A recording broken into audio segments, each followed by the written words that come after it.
afternoon.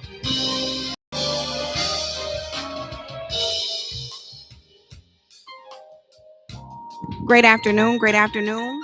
Welcome to the Legacy Lab, 60 minutes to Black financial freedom. I am your host, Stephanie Miller Henderson, and you can tune into the Legacy Lab every Wednesday at 12 p.m. Central Standard Time via IntellectualRadio.com. You can go to Intellectual Radio's YouTube channel. Please subscribe, and you can view the Legacy Lab and all of Intellectual Radio shows via their YouTube channel. Welcome, welcome, welcome. Happy Wednesday.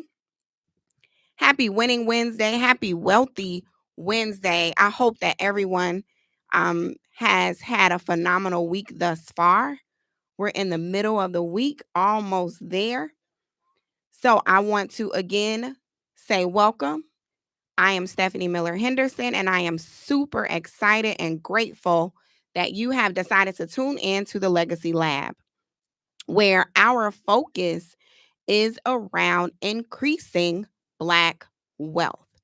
And so you'll learn some tools and some tips and some strategies. You'll hear some ways that as an average individual or an above average individual, can earn above average income. So today I wanted to first start off. I will be remiss if I did not say that it's sort of a holiday. It's not sort of a special day, but it is very much a special day because it is my mom's birthday. So happy birthday to my beautiful mother, Yolanda. She is absolutely awesome. She's waving as if everybody could see her. But she is in the studio, hanging out with me for the afternoon. I'm going to take her to grab her some soul food after this because she either wants soul food or tacos for her birthday every year. Pretty simple. And so I love it. So soul food it is for my mother on her birthday. Happy birthday, Mom. And shout out to all the Pisces out there. Aquarius are still the best though. Uh See, Wanda, shout out to Wanda. She said true on February 3rd. Wanda, what's your day? February. Oh, see. So Wanda is an Aquarius with a Pisces mother just like me. So sweet. Hey there, Maisha Bass Knight tuning in from ATL. Mom, Maisha Bass Knight said happy birthday to you. See, she's smiling. She like, I'm getting birthday shout outs all the way from Georgia. Yes, we appreciate that. So listen, so you are in for a treat. So definitely like, comment, share on YouTube, on Facebook. Knowledge is power, but only if it is executed, right? Information is power, but only if we utilize the information. Let us not be consumers of information only, but let us definitely be doers. And so today, I wanted to focus on I came across three images over the week, and the images there were images of the 22 Black billionaires across the globe. And so just looking at that list and scanning, I started to think about a gentleman that I didn't really even know of until recently. The former professional basketball player, Junior Bridgman, who passed away last week in Louisville, Kentucky. And so, looking into Bridgman's life, he was pretty heavy, right? He had a pretty strong entrepreneurial acumen, if you will. Um, Junior Bridgman owns some 450 fast food restaurants around the United States. He owns a Coca-Cola bottling business, a minority stake in the Milwaukee Bucks, and, some ties with Ebony and Jet magazine. And so Bridgman has, a net worth that is in the billions. And so he is right up there with the likes of Magic Johnson, who is another former NBA player who is known for his business muscle, if you will. And during the services of Bridgman, during this time of, his transitioning, Magic Johnson made a statement that stuck to me, and I quote: "One of the sweetest jump shots in the NBA, Mr. Bridgman had helped create a blueprint for so many current and former athletes across sports that success doesn't end when you're done playing. Success doesn't end when you're done playing." And so Mr. Bridgman's business success bought him a net worth this year of $1.4 billion. And so, according to Forbes magazine, that puts him alongside Michael Jordan, Magic Johnson, like I said, and LeBron James as the only NBA players, check this out, y'all, with 10-figure fortunes.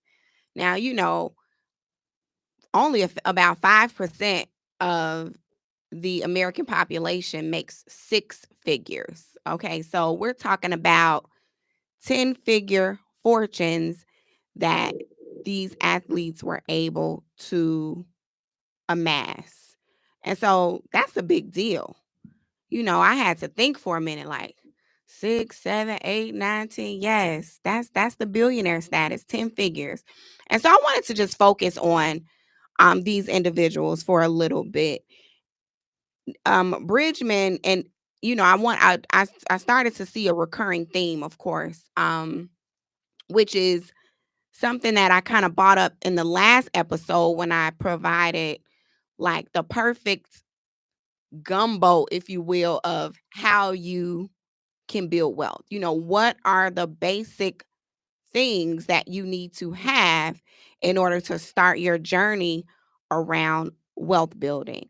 And in 1978, Bridgman invested $150,000 in a new cable television business. And that was his first taste in business, if you will, like his first major move. And then in 1984, and I'm an 80s baby, so this was when I was a toddler, he invested in a Wendy's fast food restaurant. And so that was like the start of it all, right? And so, like I mentioned earlier, he has hundreds now of fast food restaurants.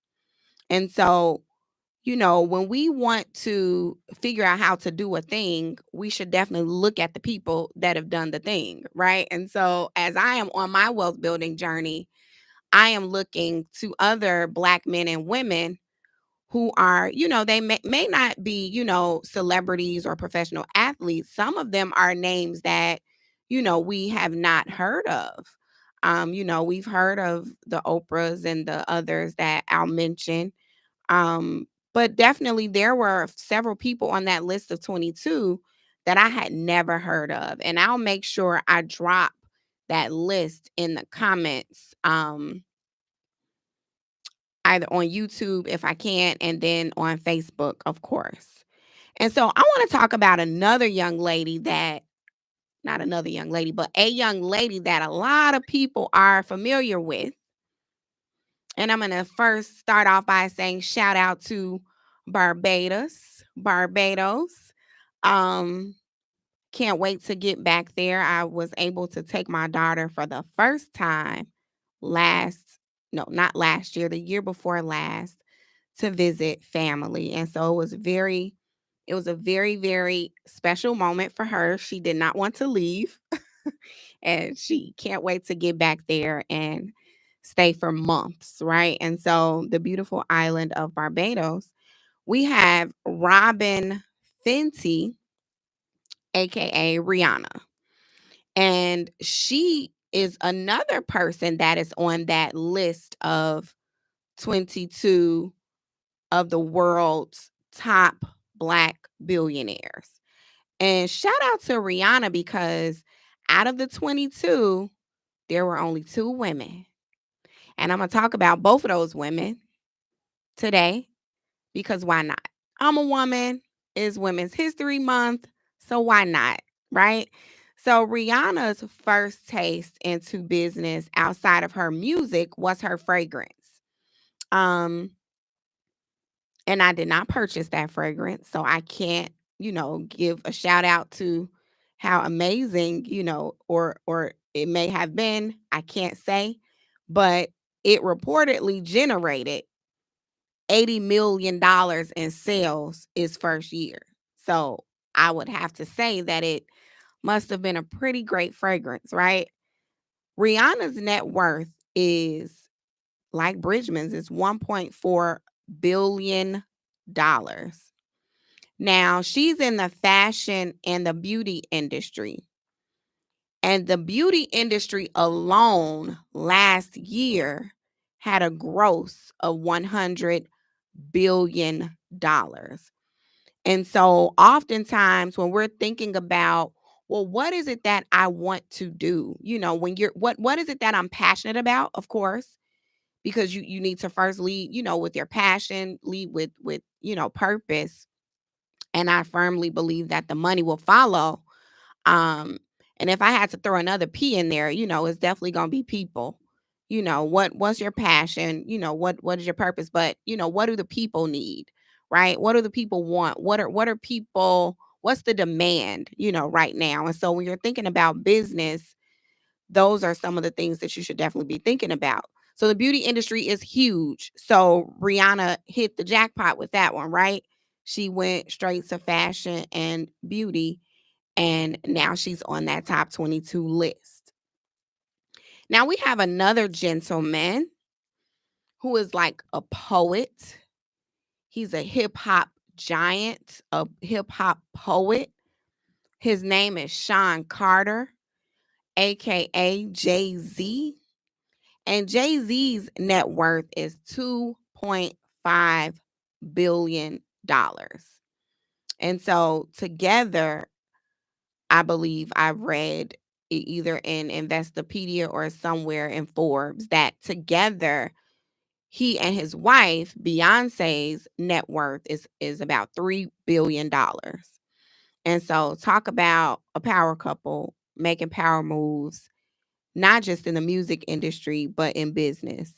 And so Jay-Z's first business venture, and I wanted to look at their start, right? Where did they start? Where did they get started? We know these people as professional athletes or as musicians, but where did they get started in business? And so Jay-Z's first business venture after music was co-founding his own record label company, which many of you know as Rockefeller Records.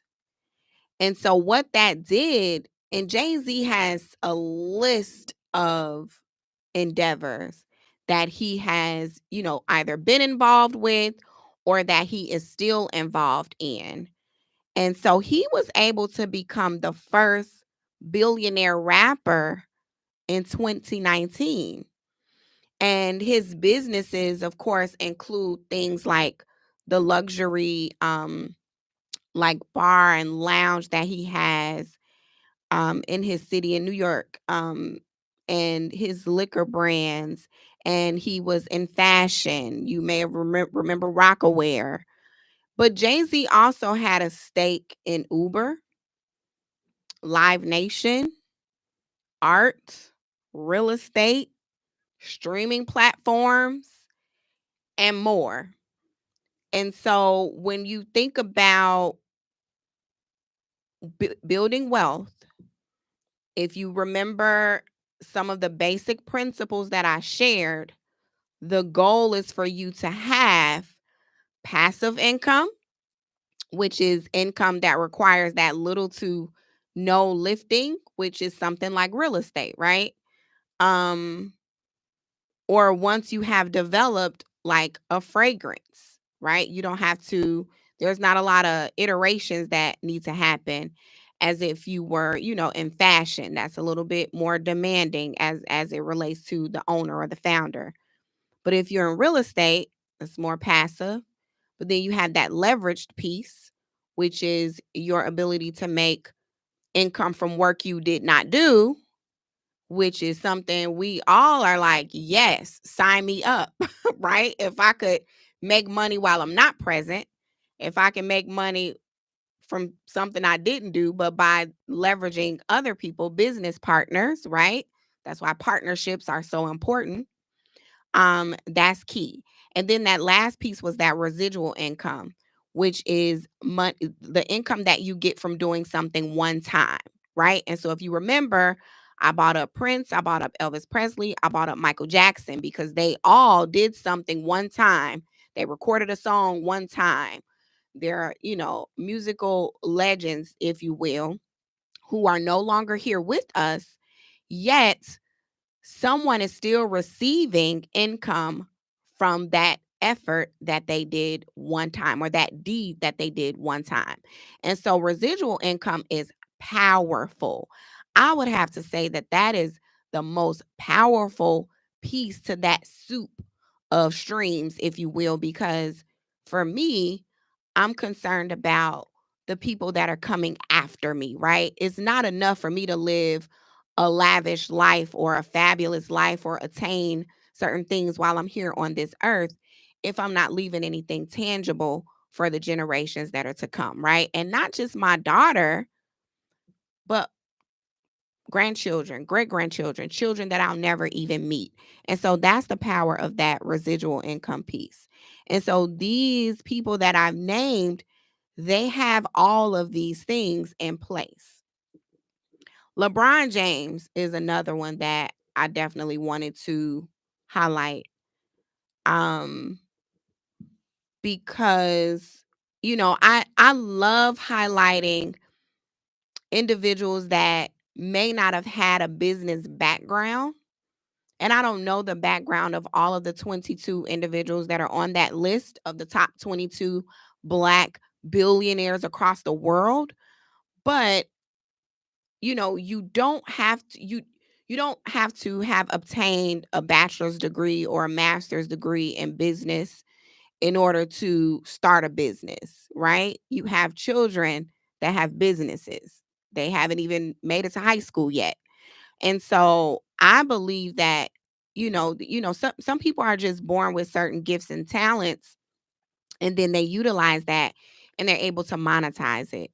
And then as you get older and as you develop and as you get educated, then that money is going to grow because your business is growing.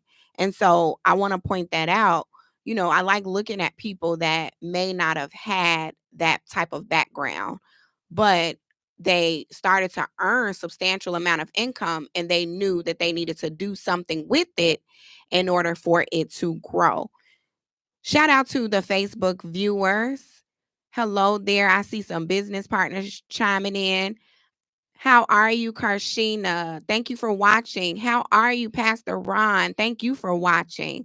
And my sister, my other wealth building sister, Carrie. Shout out to you, who's doing amazing things in the industry of insurance and so many other things. All right. So, LeBron James, his first major business move was co founding Spring Hill Entertainment. And he did this with his childhood friend. And I love that. That just made my heart smile, right? Because I feel like today we just use that word friend very loosely. I'm going to just be real. We use that word loosely. Most of us believe as we go into business, the people that we've known for decades are going to be right there with us, ready to support us, ready to lock arms with us, ready to just go across the hills and the mountains and the sands with us. And the answer is no, that is not going to always be the case. It's just not. You're going to have, people in your life that are for you. Some people in your life may be for what you are for. Um, but everybody's not, that you've considered a friend. They may be silently in competition. I'm going to just call it out.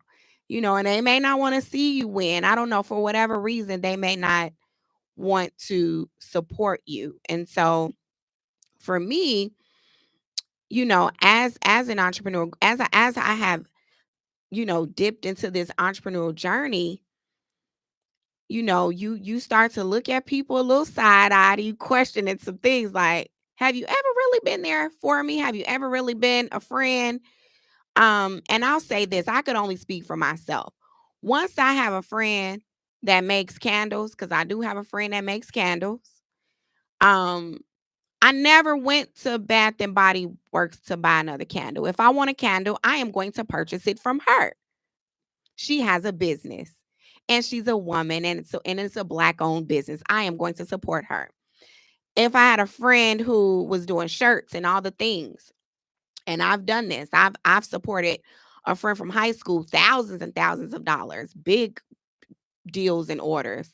Um, I never wanted to purchase another pen, another journal, another t-shirt from someone else. I always went to that person. And so I know that God is rewarding my loyalty with that. Loyalty is something that in our business, with in my Planet Marketing business, our founder and CEO, always, he has that as one of the 14 pillars of leadership. How loyal are you? And when you think of these billion-dollar people that I'm talking about, when they go into partnership, they're going into partnership looking for these 14 pillars. They're looking for loyalty. They're looking for honesty. They're looking for integrity. They're looking for these certain characteristics, because you are not going to get to millionaire and billionaire status without them. And so, shout out to the friends, the real friends supporting their friends. I think that is so awesome. And I would be remiss if I did not say that. Um, and then for those of you that have friends that are supporting you, reciprocity is key. If you're watching, type it in the chat. Reciprocity. If you are in a relationship, your husband, your wife, your whomever, your child, in relationships, business relationships, just like any other relationships, we're looking for reciprocity. That means that I gave, and I'm giving, and because of my giving and my loyalty to you, you feel compelled to then pay it forward or pay it back, if you will. Right. And so I want you all to keep that in mind. Again, I kind of digressed a little bit, but again, relationships in business are very important. And I'm sure just as much as you have people that have become millionaires and billionaires in business because of relationships, you have people that went bankrupt because of relationships. So, that's very important to consider when you're on this wealth building journey. So back to LeBron James and his childhood friend, Spring Hill Entertainment. It's a media company that they started, and they produce content for film and television. And you'll be surprised the things that, and LeBron has even, I believe he has a couple of children's books as well. And so, people are dabbling into so many different things, because at some point, you know, you become a brand, right? Your life is a business. I like to say, my life is a business and God is my CEO. And he is the first entrepreneur. He is the first creator, right? You talk about creator, you talk about going viral. Come on now. That Bible, the biblical history, the stories, the testimonies in there, you need to open it up and check it out. It definitely can inspire you. So LeBron James he even had a business deal with Beats by Dre. And I didn't know this. When the company sold, and you probably remember those Dre beats, everybody wanted some, right? But when the company sold to Apple for $3 billion, let me tell you how much LeBron James received.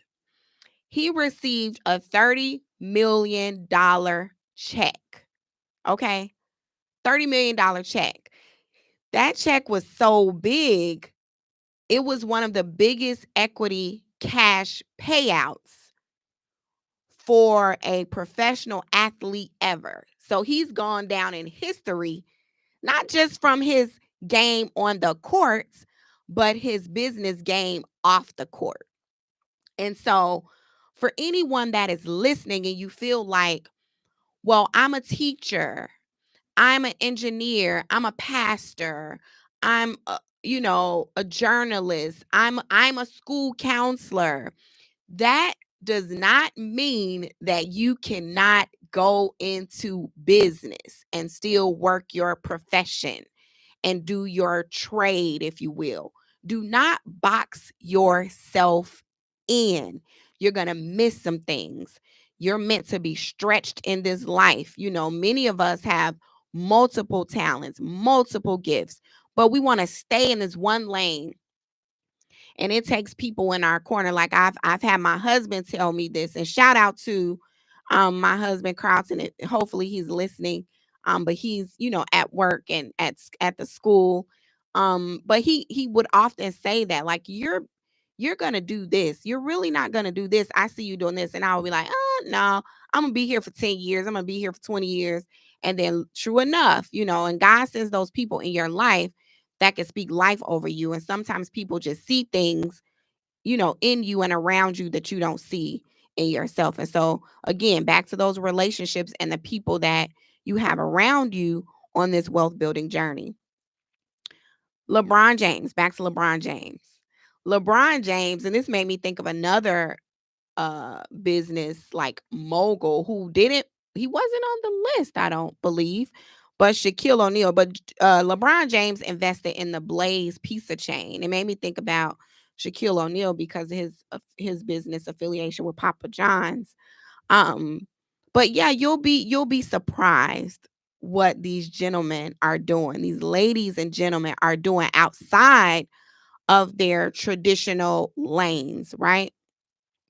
Now, Oprah Winfrey, another Aquarius. She has a net worth of $3 billion. Her first business is really, it just catapulted her into everything, right? Her first business was forming Harpo Studios, and she did that in 1986. Again, a lot of good things was happening in the 80s, including me being born. Right, Mom? If you're listening, that was one of the best things that happened in the 80s. And so Oprah Winfrey has done so many things, from forming Harpo Studios. She has her magazine, she does books, she's in film, she's all over the place. But she is on that list of 22, and it's only she and Rihanna are the two